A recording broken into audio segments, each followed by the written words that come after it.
on. We're switching things up a little bit. We're going to do the alumni presentation first. I'm the NACDIS liaison, and one of my jobs is to chair the General Assembly. So, welcome to the General Assembly of the Louisiana School Alumni Association. We're going to start with a little bit of business. We had elections this year, and so I'm going to ask Rachel Stanley, who's our secretary, to come up and announce the results of elections. All right. You don't have anything to vote on, I'm sorry, but. Okay, the call for elections, or the call for nominations was put out on January 29th and January 30th. And according to our bylaws, the nominations had to be in by March 15th. We had one nomination per office, so there's really no need to have an election. So the candidates-elect will take office on June 30th. And those people are returning as president, Jamie Smith, class of 1998, or 1988. I got 88. I do know my own classmates. The secretary will be Kirby Hopkins from class of 1994. Yes, vice president. I know I'm skipping all around. The vice president will be Kirby Hopkins, class of 1994. The treasurer she is also returning to her duties. It is Tisha Stanaland Alvarado, class of 97, and she was not able to be here today. I am the recording secretary. I will be returning to my duties. I'm Rachel Stanley from class of 88, and returning to his duties will be Matt Kuvion, class of 1993. Naturally, Thanks, Rachel. And now I'll hand it over to our president, Jamie Smith, for his presentation. Good luck. I don't think he's got short in him. I do have short in me. Everybody wants to be here and have a good time, not just listen to me talk all day. Thank y'all for coming. We said for years that one of our big goals was to finally get enough people to show up to get out of the boardroom. And we've done that now for about the last 5 times that I've had to get up and speak. Normally this is a once-a-year thing, but we have alumni that come at different times of the year for their reunion. So class of 86 did their reunion back in April, and so I made the trip up for them. The year before, the first graduating class did their reunion in the summer, and so I came up and spoke with them.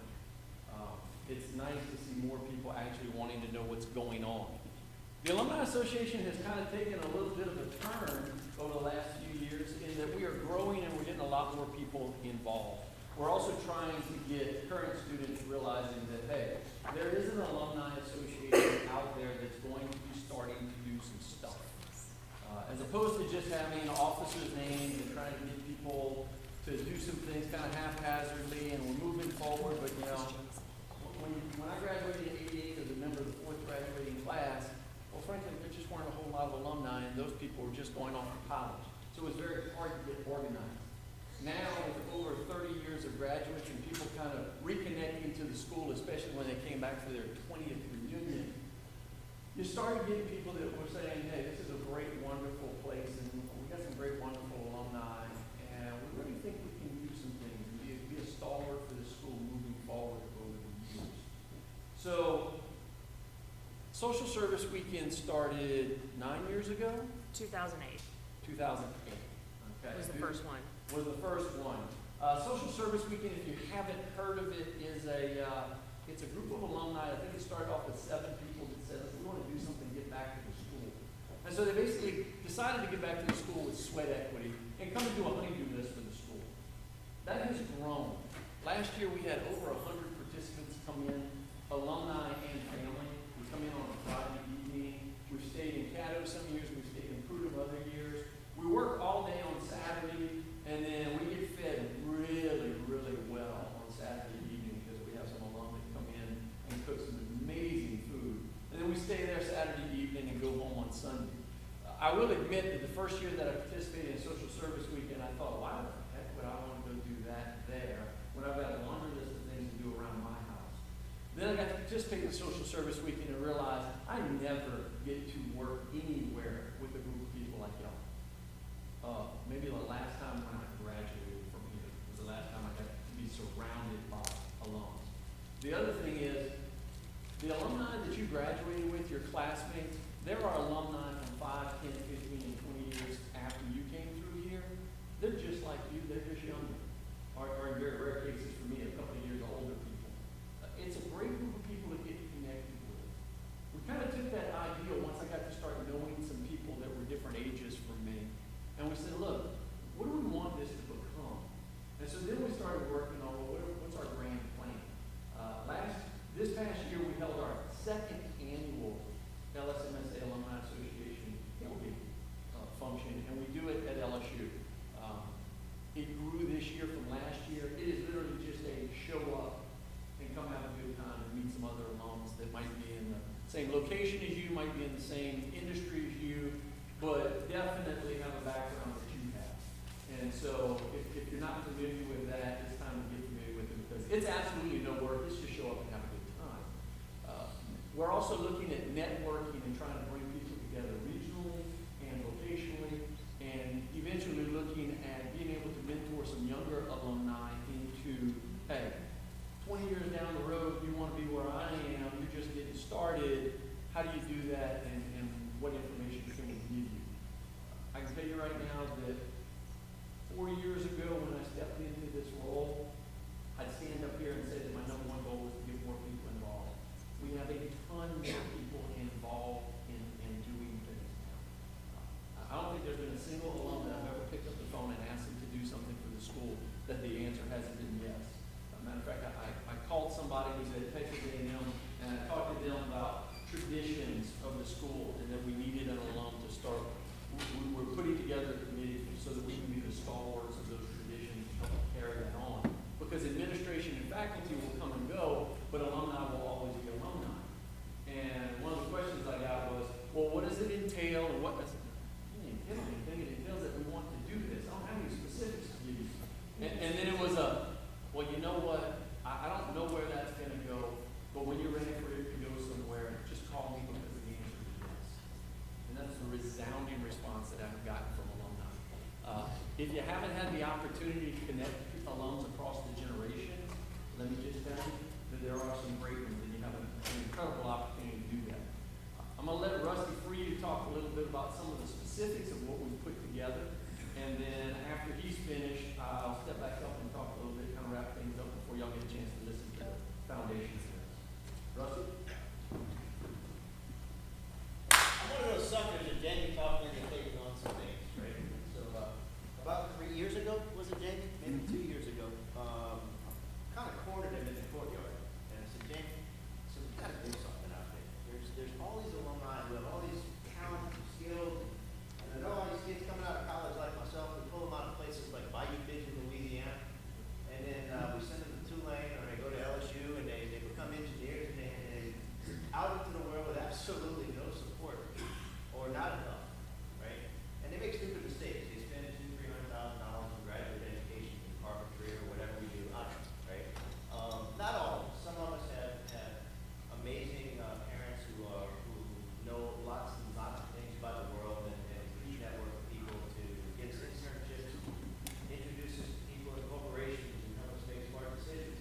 But not everybody. And so I said, look, this is a problem I want to solve. They said, okay, great, go do it. Okay. So it started a conversation that lasted a couple of years, and there were a couple other people that had similar ideas, right? Well, we go off and we send them into, people go, they leave, they end up in new cities where they don't know anything, right? They go to schools and they see their peers that have contacts in various industries. We just kind of went down that path, and we emerged with a concept about a year ago. The concept of pulling together a network. And so, as Jamie mentioned, we've got initiatives going in about 3 areas.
senior year.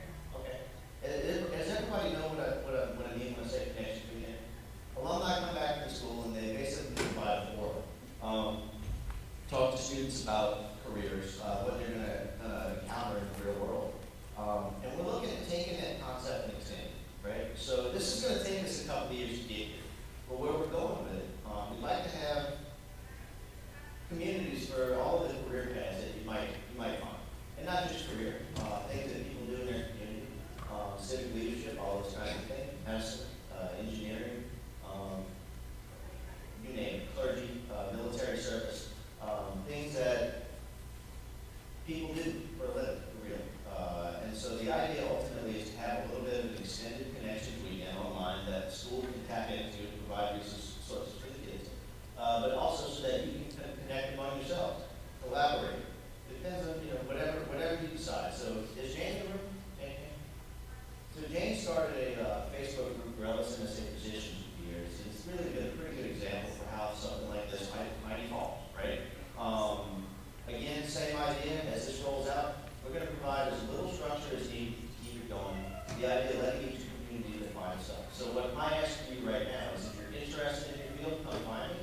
It's going to take us about a year to pull this together. We're looking for people who know certain areas, right? Your job will be to know who does what in a given field, know enough about it to be an expert, and just to make that community go and make it grow. Okay? The next step, though, and I'm talking 2017, maybe 2018, I could run like a real career network. Okay? We don't know what that means yet. We're still figuring that out. But one of the goals, one of the problems that we want to solve is a lot of times alumni find themselves sometimes in their late 20s, sometimes in their mid-30s. They wake up one day and they're in Topeka, Kansas, and they don't want to be in Topeka, Kansas. Maybe their parents are getting sick, right? Maybe they decide they'd like to move back to Baton Rouge and start a family. Whatever that is. And sometimes you can find yourself maybe a little overeducated or a little overskilled, or you do something that maybe there isn't, a path back home for. Maybe the job's not posted. And so that's the problem that I think we can solve. At this point, we have alumni with hiring and recruiting capacity in just about any field that you can have, right? Good example, any data scientists in the room. Okay, I got a job in Baton Rouge that I know about, right? Came to me yesterday. I brought the hiring manager 2 candidates. Those candidates were as qualified as 30 people, the most qualified out of a set of 30 they got in 2 weeks, right? Resume recruit. That's how. I got a job right now in Austin. James Weeks actually called me this morning. He said, man, I might have a job for somebody if they want to go to Austin for a program. So if you're looking, come find me out, right? Those things happen all the time. We want to tap into them. We want to shorten that path. We want to give people career opportunities. We want to help you network and connect with each other. So what I'm going to be looking for are people who know how those types of organizations run, who might be interested in helping out. Go to life school, send me an email, send me an email to Jane. We'll bring you into the pack. We'll give you more to do than you probably want to do, and we'll make this thing go. What I missed, Jane? All you gotta do is introduce Angela. All right, so that being said, Angela Robinson.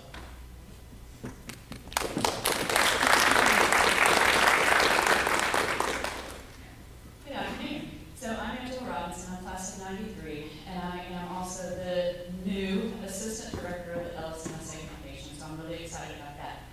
But before for the last year, I've been working with Rusty and Jamie, the alumni officers, in working on building our regional groups. But before I jump into that, if you were at the Crawfish Bowl earlier and you heard Rusty mention the fact that all former students, former faculty and staff are all automatically members of the Alumni Association, this is that phrase from our Constitution that makes that happen. So there it is, it's legal, you can see it in black and white. So I know that we've got some former faculty and staff in here today, so you guys are part of our Alumni Association and we're glad to have you.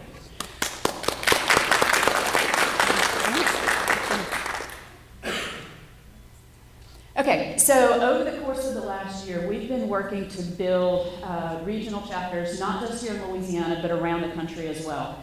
And so we've been starting with the areas that have really high concentrations of alumni and active alumni, and then kind of working our way out. So over the course of the last year, we've had events in Baton Rouge, Lafayette, Ruston, Shreveport, Dallas, San Francisco, Houston, Seattle, and these are not the on-the-road events that are sponsored by the school. These are events that were just put together by the Alumni Association, by alumni in that area, to give you guys, you know, if you live in the Dallas area, a chance to just get together with other graduates of Louisiana School and visit and network and do the things just like you're doing this weekend and getting to know each other. And so so if you've ever been to the GPS, the Gifted Positioning System on the website, that's where this came from. So the gold dots, the gold pins, are where we have alumni living. And the red stars are where we have chapters up and running. So if you live in any of these areas, we have Facebook groups for you of other LSMSA alum in your area. Now, not all of them are active and up and going and having events on a regular basis yet. And if you would like to be involved in helping with that, we would love to have you on board. So get in touch with me or with Rusty or Jamie or one of the other officers. But we're certainly looking to grow our regional networks, and we are looking for some leaders in some of these areas. Some of the areas in particular that we need some help with right now would be Boston, New York, Chicago, probably San Francisco and LA. We could use a little bit of help there. So if any of y'all are from those areas, come talk to us. We'd love to get you on board. Okay, Jamie talked a little bit about social service weekend. This is a picture from what I believe to be the third social service weekend. We had So- 2 in 2009. Okay, so we had 2 in 2009 because of some scheduling things. So this was the third, this is last year. So you can see how it has grown, and you can see that it is a family-friendly event. I cannot tell you how much the kids love coming to social service weekend. So we have a team of people to keep your kids busy and give them something fun to do while the grown-ups are doing work. And the kids every summer are like, Mom, Dad, when are we going back to the dorm? So you do want to bring your kids to social service weekend. And the byproduct of that is that as they grow up, then they become interested in attending Louisiana School. This year's incoming class in August has at least 4 children of graduates who came to social service weekend with their parents as a preteen, and then because of those experiences decided to apply to Louisiana School, so they will be sophomores in the fall. So it does make a difference on their lives, and it gets them excited about the possibility of attending Louisiana School. And then here are the pictures of our tailgate, complete with trophies, so it's a big deal now. We had a jambalaya cook-off. It is a lot of fun, and our date for this year is October 15th. So if you are anywhere near Louisiana, or even we had people drive in from Houston last year, mark your calendar for October 15th. It's going to be a great day. Who playing, Jim? Southern Miss. And I'm going to pass the mic back to Jamie. I get to be the Alumni Association president. It is a privilege. I'll tell you right now, it is a labor of love. It is a family. For me, it's a huge family. My wife graduated the same year as me. My daughter graduated from here last year, and my youngest daughter starts here in the fall. So I'm all in. I'm also all in forever. And I think if you get roped back into the school and as you see new students coming out, you're here because this is something that touched your life forever. If you ever get back involved in it, I think you'll meet people. I didn't know Angela. I think the only person that I know from the Alumni Association before I got involved as president was Rachel, because she was one of my classmates. Some of the new people that I've met are some of my closest friends that I enjoy spending time with outside of anything with the school, just spending time with them to spend time with them. They've gotten roped in. They might not have planned on it, but the more people we have participating, the more this Alumni Association is growing, the more productive it's becoming. To give you some kind of real numbers, because the foundation always likes real numbers, and the school likes real numbers. When I got involved, I think we probably maybe had somewhere, correct me if I'm wrong, about maybe $250 in our checkbook. Something about that, yeah. Roundabout. Our number that we're putting to the foundation this year for our budget proposal is going to be $9,000. We're doing more. And we took it as, we want to earn the right to be able to ask for the money that we're going to ask for, because we're going to do stuff with it to benefit the alums and to grow this family. And so we're doing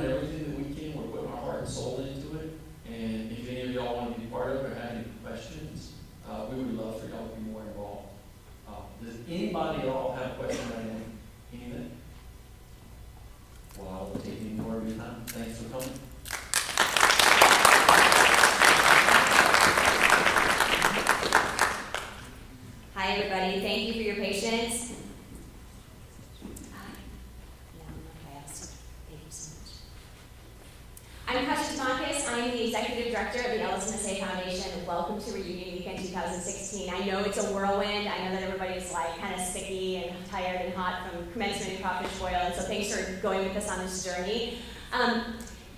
The foundation, I have to start my slideshow.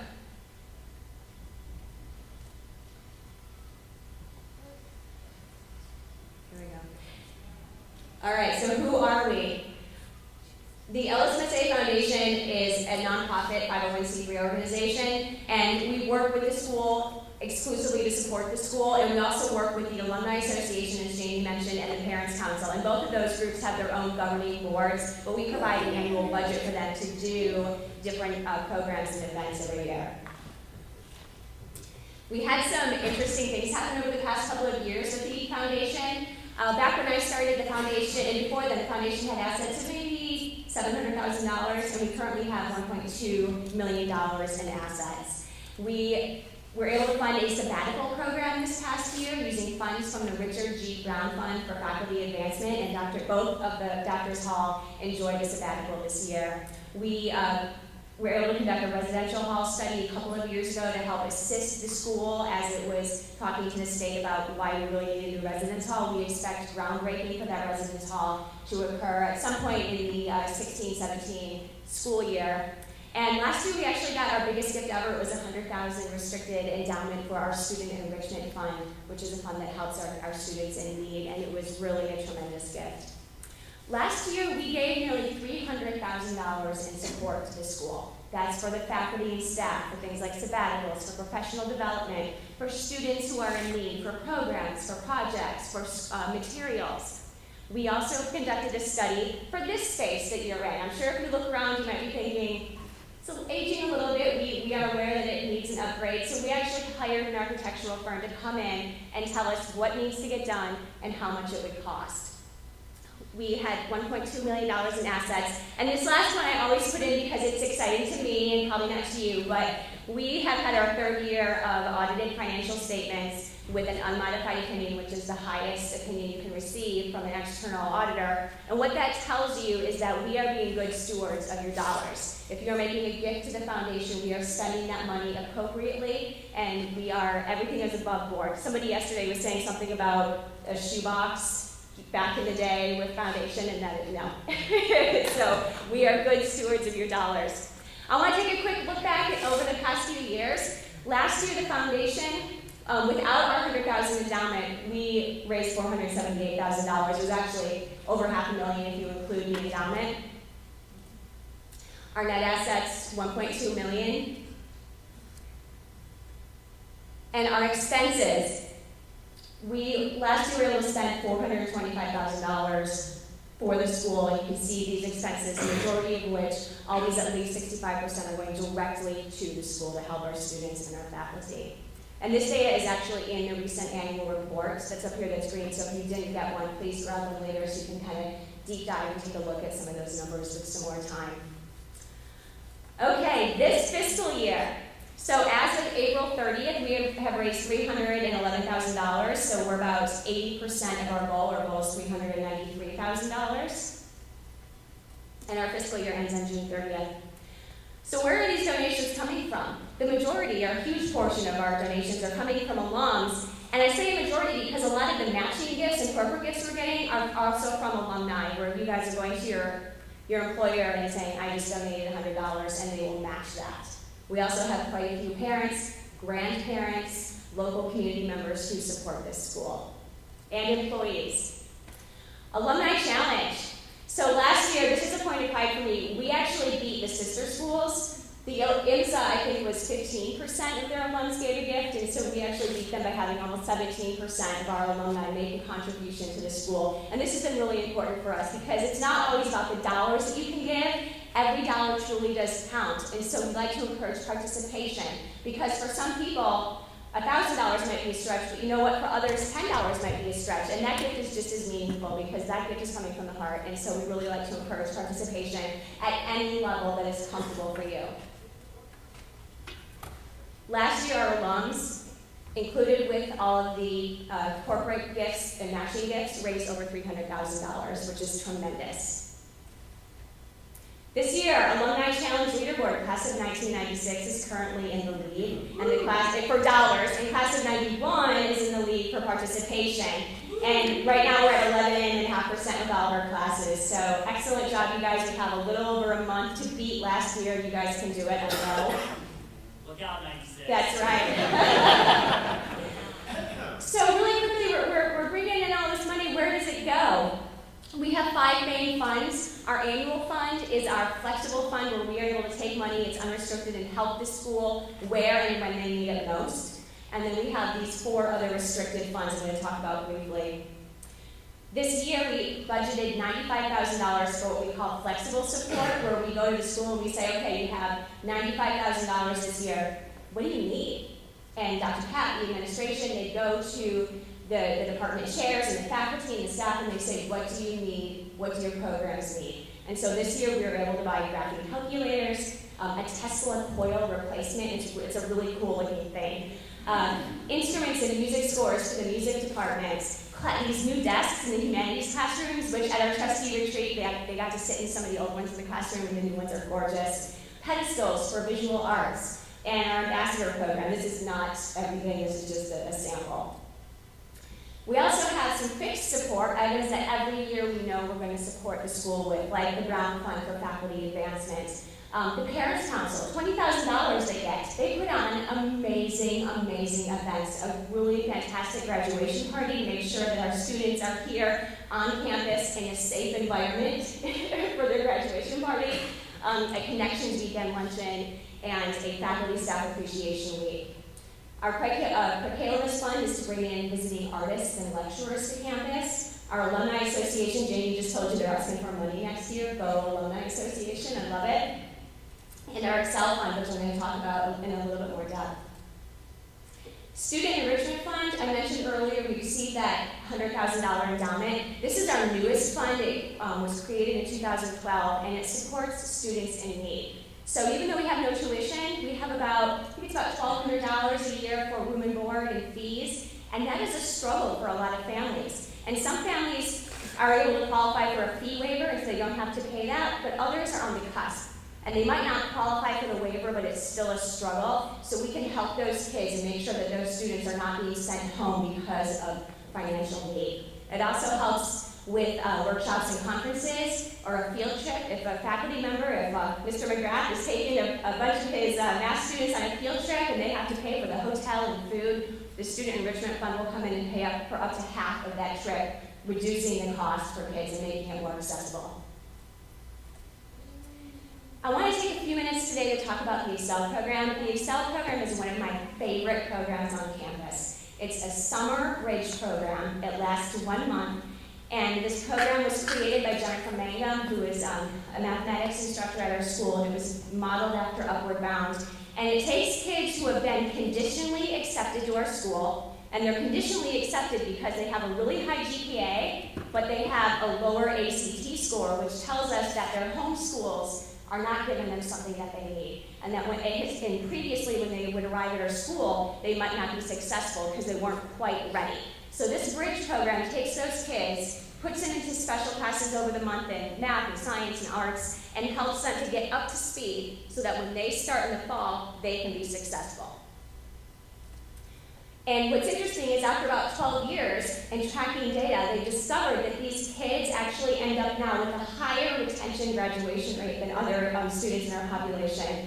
And they are able to cite examples of ACT scores going up. For example, in a mock score, they're able to go from a 20 to a 23 just by the end of the summer. So really terrific program. Foundation supports them with things like supplies and teacher training and practice tests and even some help for kids within that program who are in financial need. It's an amazing program. It makes me feel really, really good that we're able to provide this service. How can alums help the school financially? There's a few obvious ways, such as making a financial contribution. People might not also think of, you can make a donation with stock. You could donate specialized services or goods. You can encourage your classmates to give a gift. Throw down on Facebook, you guys. 91, 92, 96. I mean, this is Alumni Challenge. Have fun. It could be in June during Alumni Challenge or perhaps during the phone-a-thon. You could secure grant funding or matching gifts from your employer. Legacy giving. You can put the LSMSA Foundation in your estate plans, and I can't think of a better honor for LSMSA than to include them in your living will or in your life insurance plan. So something to think about. How can alums help the school through volunteering? You heard about many of these things with the Alumni Association, hosting an event, attending a tailgate, attending a Connections Weekend. Basically talk to us. If you want to get involved, go to the website, get one of these cards, talk to the Alumni Association officers, talk to me. We would love, love, love to have you involved. I just want to say personally to everybody here, thank you. It's a joy to work for such a fantastic institution, and it's a joy to see year after year the reunions and to see the friendships and the relationships that you have all built, and it's amazing that you give back so much, so thank you.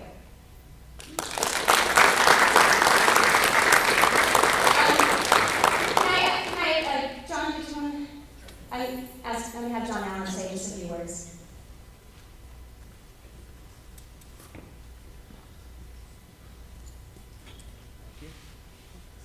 First off, sorry about the technical difficulties. Graduation ran a little late, so we had a few tears over there. So I was late getting over here, so sorry about that. Dr. Pat's going to come give an address, and I just wanted to say that we're going to miss Dr. Pat a lot. It's been a pleasure working with him the past 3 years. We went through an exhaustive search to find Dr. Pat's replacement, 6 months. And I think we did a very thorough job. Mr. McGrath was on the committee, several of the board members and alumni and faculty. I believe Dr. Pat will say a few words about Dr. Horton, but Dr. Horton is our new executive director, and I've had the pleasure of working with him the past couple of weeks, and I am really, really excited. He's got a lot of great ideas, and I think we're going to work well together, and I believe he's very committed to the school, and is looking forward to working with the Alumni Association. So, if you ever have any questions about the school's finances or the operations here, feel free to email me or call me, and I'll answer those questions. Okay? Without further ado, Dr. Patrick Whitmore.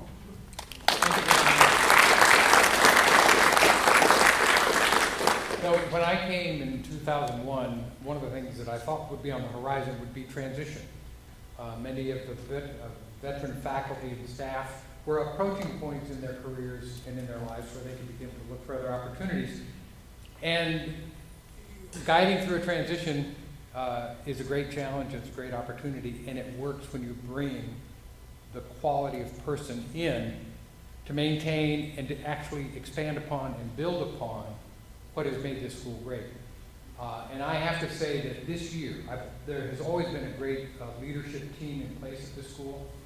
But this year, as I begin to contemplate other opportunities, one of the things that just gave me a real sense of confidence is the fact that we have a new director of academic services who has completely absorbed this community, the values, and what makes this school work, and more importantly, what is going to make it work in 5, 10, 15 years, Dr. Christy Key. Emily Shoemate was my first hire and has been a terrific person to direct residential life. She's turned it into a living, learning community.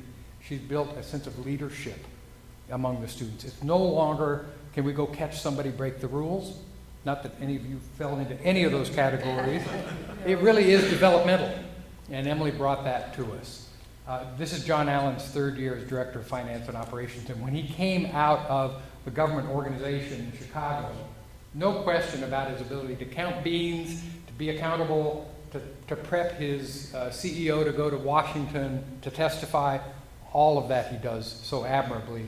But what he brings is his love and his commitment to the school, sponsoring the senior class, engaged in so many of the student life activities. Students are in and out of his office all the time. John Birch is new this year in admission. John comes back to LSMSA, having had, much like Dr. Horton, the Prudhomme Hall experience. Maybe there's something magical about that. And John is capturing and building what will become, I think, a very successful platform for admissions.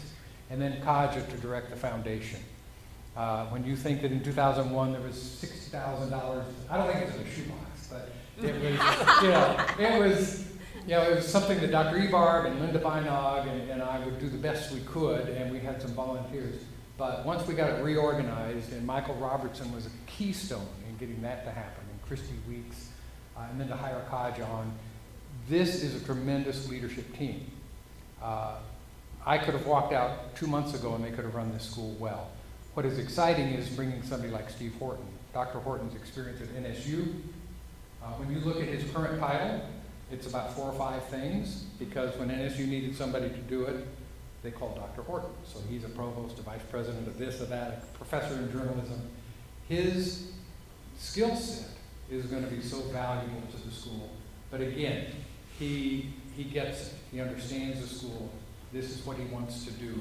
And I couldn't be more excited for the future of LSMSA than I am today, because of what the leadership team is going to do.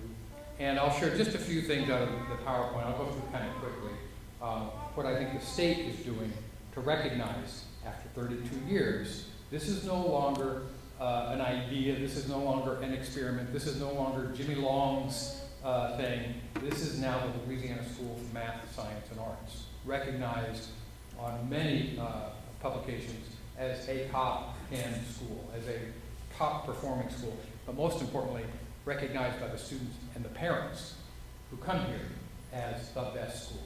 If you weren't at graduation, this year's class earned $19.4 million in merit-based scholarships. That's the highest we've ever had. They're going to 54 universities in 21 states. We had 2 going to Columbia, 1 to Stanford, full ride, 2 to Harvard. It's an amazing group of students, and they would make you proud to be alumni. And in many ways, that's our job, to make sure that when you look at LSMSA, look at your diploma, which I hope you look at from time to time, you recognize it's a good asset. It's grown in value, perhaps even over the past 10, 15, 20, 25 years. And my confidence is it's going to be a more valuable diploma in the next 15 to 25 years than it is today, because that's what we want to have happen. So when we testify, John Allen and I go down and a couple times, part of the job description for an executive director, they have the physical requirements, how much weight you have to be able to lift, it's just sort of pro forma. But one of the requirements is to kneel, and that does happen twice a year when you go to Baton Rouge. You have to say, here's what we need, here's why we need it. And part of what we've done the past several years is to provide legislators with what we think are the talking points that they ought to be asking us. Our performance indicators, what do we demonstrate in terms of the payback, the investment to the school. And it also holds us accountable, because we show them the same data every year. So if there's a drop, they have every right to say, I see a performance indicator drop here. I see that, last year you had $18.1 million. That's what we had for the class of 2015. Next year, it's going to say $19.4 million. If the year after that it says $11 million, they have every right to say what happened. So this is part of our accountability, but it also is part of what I think is a very important and exciting message that we give to legislators as talking points. And I want you to take it, because you all have voices, whether you live in Louisiana or not. This is the information that you should hold us accountable for, and that you can then talk about when you're in your communities, when you're talking to prospective parents and students about the school. So I'm going to start this around, and then we'll hit a couple highlights. For me, these are the 4 things. This is what makes a school. And probably in that order. You've got to have great faculty and great students. And the school always has. The school continues to have great students. We've survived after you left. It is still a very strong school. Last year's class, ACT, was the highest in school history, 29.2 composite ACT for the class of 2015. I expect the class of 2016 might nudge that up a little bit. The curriculum is what draws everybody. You do not want to teach at this school unless you love your subject. A student told me once, I said, what's the biggest difference between walking down the hall here and walking down back at your homeschool, and she said, everybody in my homeschool, I'd see a teacher, I'd say, hey coach, how you doing? Here I say, hey doctor, how you doing? You know, they love the curriculum, they love the subject area, and they get to teach what they love. And that's what brings the students, that's what brought you here. I can actually study all of these subjects in math and science and history and English and the arts. Funding, I'll show you a chart in a minute. We took a big hit in 2008-09. We were scheduled for a second big hit the following year. But thanks to Senator Long arranging for meetings to where we could go in and speak with the commissioner, speak with the Secretary of Education, we were able to mitigate those cuts and actually move into another source of funding. So our funding has stabilized. Is it enough? No, it's probably never enough. But I don't think right now that anyone would say we're suffering, we're diminishing because we don't have enough funds. It'll be happening if we don't get deferred maintenance money. And John Allen's all over that. We do need to start putting some money into infrastructure and systems, like every other agency in the state. And then facilities. If you haven't had a chance to walk around the campus, it's now really a campus. We have this building, we have the old annex. Some of you knew the annex as student activities, as Dr. Day's sanatorium, as Michael David's studio, all of that was over there. It was sort of a makeshift. It was great, and we did the best with it. Myrna made a black box theater. How'd she do that? She painted the windows black. We got the funding from the state to actually build an arts facility and to build the Center for Performance and Technology and to build a cafeteria. And that has made all the difference in the world. And now, I'll talk about it a little more in a minute, we're in line for funding a new residence hall. So it's people. We have faculty rank and promotion now. A faculty member is eligible for a rank increase and a promotion every 5 years. As Kai just said, we have sabbaticals. We have retirements, which are a wonderful thing, but we have new people coming on board who carry that energy, that enthusiasm. We hired 5 new teachers this year, including Dr. Rodney Allen's daughter, remarkable English teacher. Can you believe it? So that's, when we are able to bring people on board who are able to carry this school through the next 15, 20, 25 years. That's what's exciting. And same thing for students. We had hit an enrollment low of 301 about 4 years ago. Our goal has been to increase it by 4% every year. We've met that every year. This year, we actually exceeded that. We started this year with 335. Our target enrollment is 360. That is what the new residence hall will hold. And the flip side of enrollment, and of bringing new students is retention. Our goal is to retain 90% of the students each year. We've done pretty well on that, except for this year. We did not. So those are you can see the retention, beginning of the year numbers and end of the year numbers. And we're analyzing why this year might have dropped below our 90% goal. A lot of student success intervention going on now, and there's some terrific ideas that have come out of the leadership team to actually build a student success center. Put not only resources of personnel, but of space to that. This is something else. Again, we track this every year. So it's not just myself or Dr. Horton or somebody affiliated with the school telling you stuff. It's actually some data that you can track. And like I say, we can already add another column for the class of 2016 that they earned $19.4 million, 54 universities in 21 states, so we're right on track. I will tell you the number enrolling in Louisiana dropped this year. It's going to be around 55%. And we could speculate, but I think part of that is what's happening to Tahoe's. And if we have students who've gotten a full ride or a good scholarship offer at the University of Alabama, they're going to have to look at that differently now. So I hope that stabilizes for the state and for the sake of students.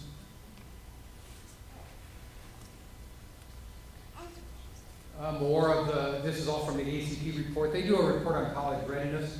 This year, as I said, the class of 2015 had the highest score in history, plus the red marks down that column on the right 100% prepared for college English, 94% for college science, 88% in all subject areas. That's the highest, again, in school history. And those numbers in parentheses are the state numbers. So we're well above the state, as we should be. I mean, when you have students like this and faculty like this, that's a minimum expectation. Curriculum, again, you remember that. You remember taking the classes that you loved, that drew you here. Perhaps it kept you here. You know, maybe it was that class that you said, I'm going to stay because. And these are some of the new ones we have. These new classes come about because of new faculty. When they have an expertise in an area, they develop the course. And so these are some of the new courses that students get to take advantage of. Conversely, when a teacher leaves or retires, we lose some of that expertise. So the curriculum at this upper level always has a certain ebb and flow to it. But you can see that it still has some very attractive qualities. Here's our funding trend. You see on the left, state general fund, for the history of the school, up until 2011-12, all of our funding was an annual appropriation. Now, some self-generated funds from fees that we paid, but the bulk of the funding came from annually getting money from the state of Louisiana. And we, as a state agency, were subject to and did endure some cuts. But we began to work with, first with John White in the Department of Education, and then with the legislature to get into the MFP program. MFP, Minimum Foundation Program, is the state allocation to every school district for public education.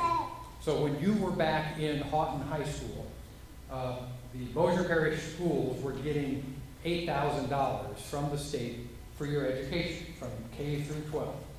And part of the argument was, so, Angela Durden leaves Houghton High School and comes to LSMSA. She's no longer getting counted in Bossier Parish. We're teaching her. We're providing all those services. What happened to that money? And the answer was usually a Wizard of Oz answer. It's the mystery behind the curtain.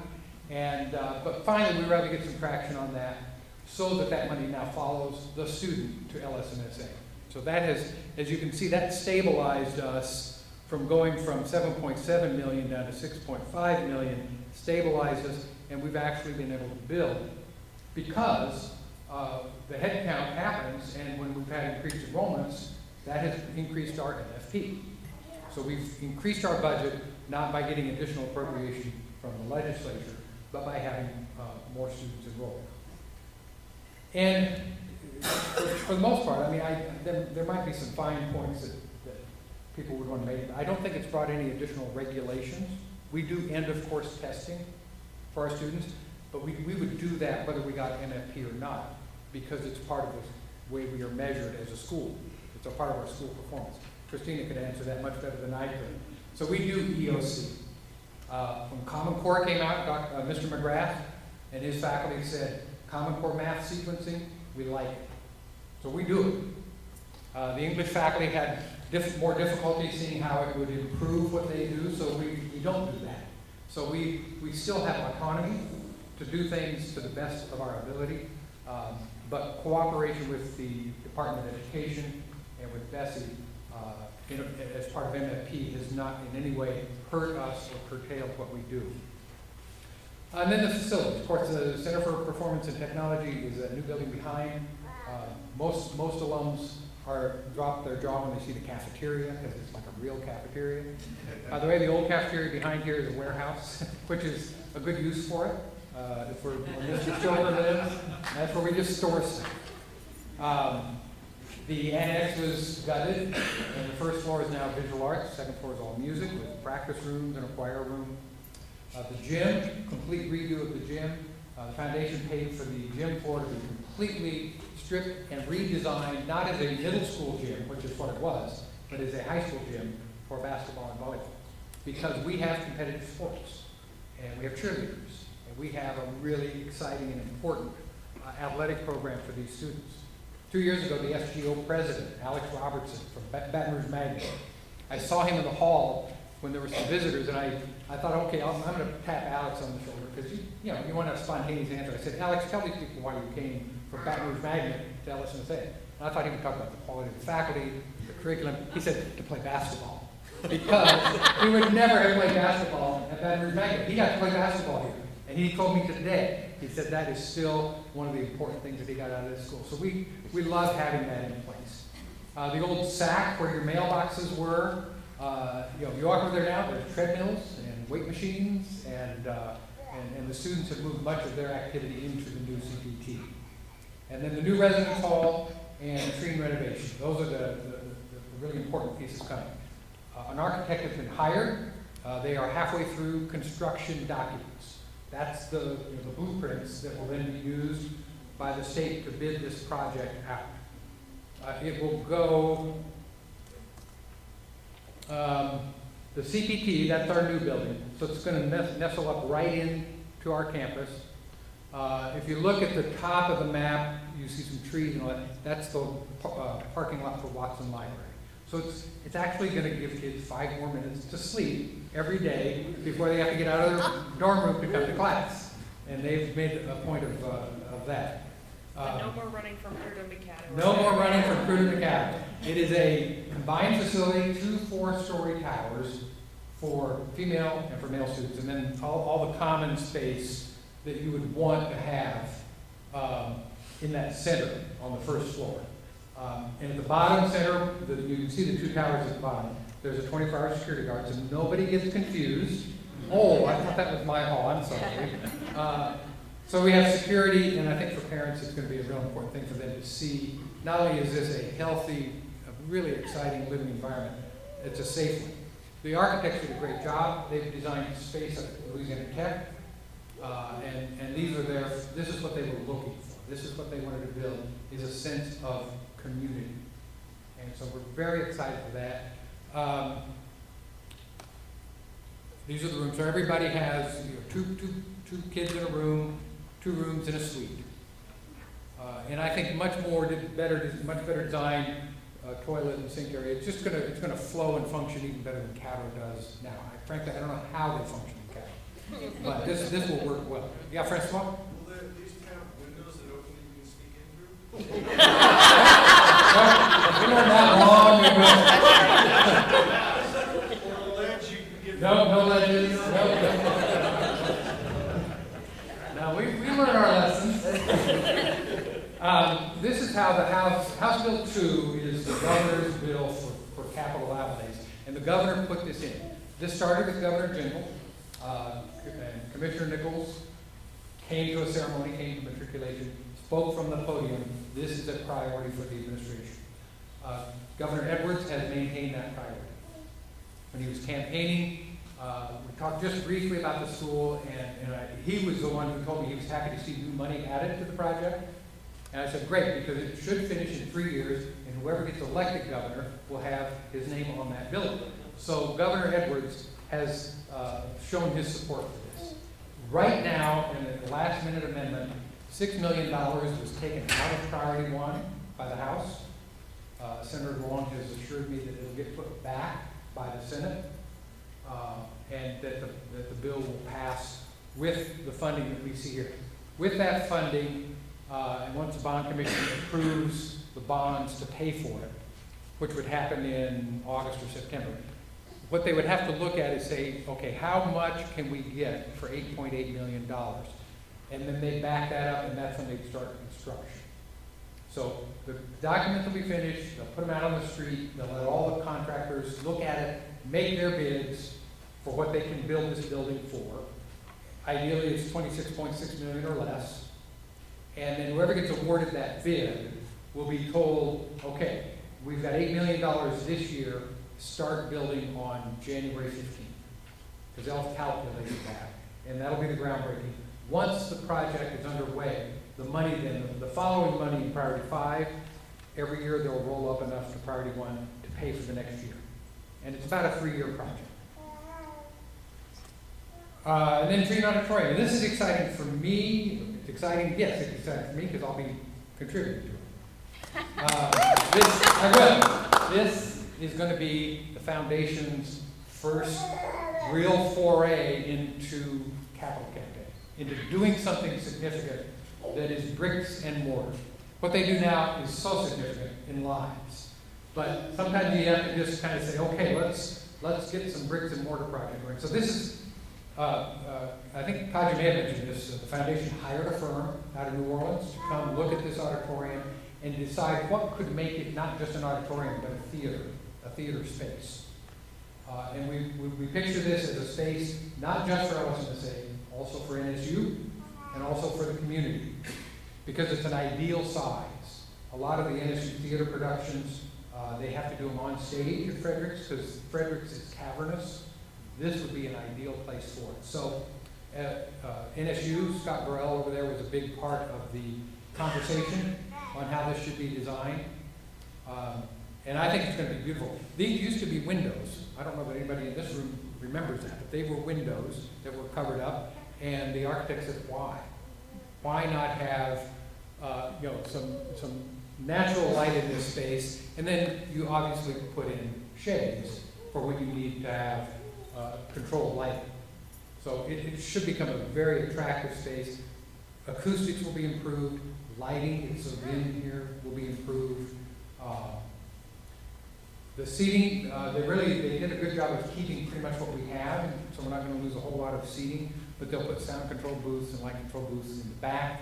And then, as we had originally hoped, the old cafeteria will become drama support space, dressing rooms. We already have a bit of a costume shop going back there, but a real costume shop and a scene shop, and support for the actors so that they can exit behind the stage, walk through that wall, and have stage behind. So this is exciting. It is expensive, but it's not beyond reach. There's no reason to think that a school with this maturity, with this type of support, with this alumni base, and frankly, in this community, I've suggested to Kaja, and that's one of the great things Dr. Horton's going to bring. The community is going to have to jump on this. And he's going to know people in this community who would say, absolutely, I would love to support that project for Natchitoches, because it will require that kind of support. But it's not happening anytime too soon, right?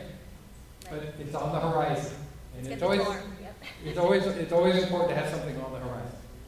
Okay. Questions? Is there anything, as you look through this, did you look at that map?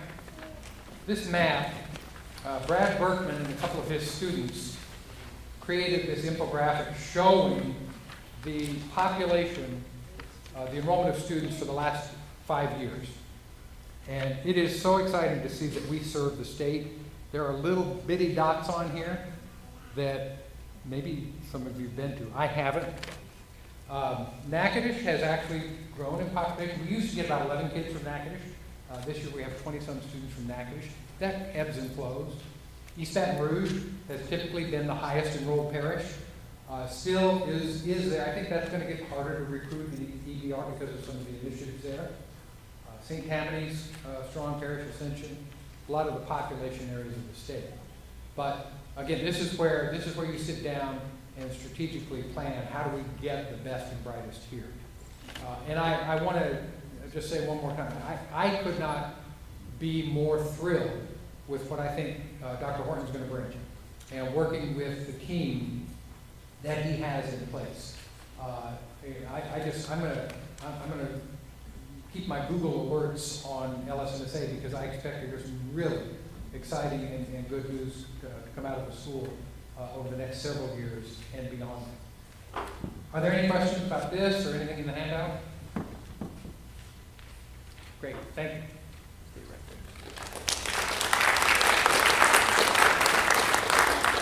I usually get to end and they made me start, so I'm going to make this ending very quick.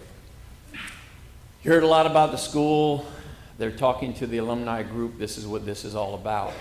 As far as the student body is concerned, I want to let y'all know they're just like we were when you were here as a student. They haven't changed one bit. It's really fun to come back and see that this place is still the same place that you remember. And it is getting better. And a big part of that is because the faculty continues to be outstanding. The administration is strong, and I look forward to it moving forward with great things. The foundation, a lot of alumni don't even understand what the foundation really is. If you know what the foundation is, you're already one step up. We couldn't ask for a better leader of the foundation than Kaja. When I say that they really do good things with the money that gets brought into this school. They really do, and I think you saw a great example of that. We might have really kind of gleaned over it very quickly when Angela was talking about changing the definition of what it means to be part of the Alumni Association. On these cards, you see that it talks about people who have attended, taught. It's not just someone who graduated from Louisiana school, because we have some people that came here and through circumstances maybe didn't graduate. Doesn't mean that they're not part of the family. They have become an incredible part of the family. They have given a ton back to this school. And all of those people are welcome, and we want them to continue to participate and be part of this great family.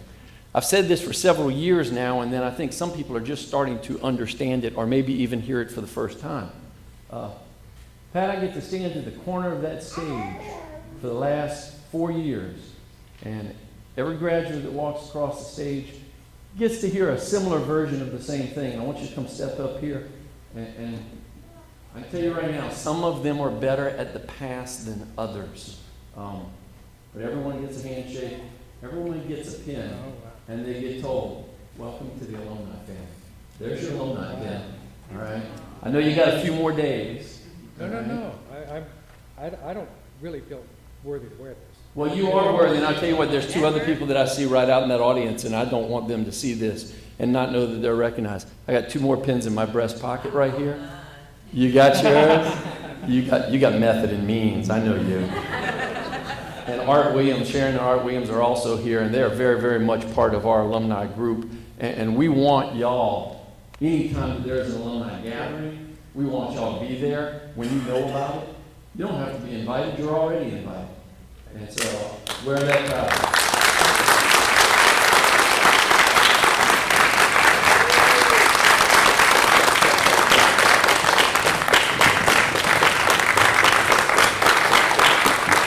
Thank y'all all for coming. Thank you so very, very much. Y'all go have a great time with the rest of the evening and weekend.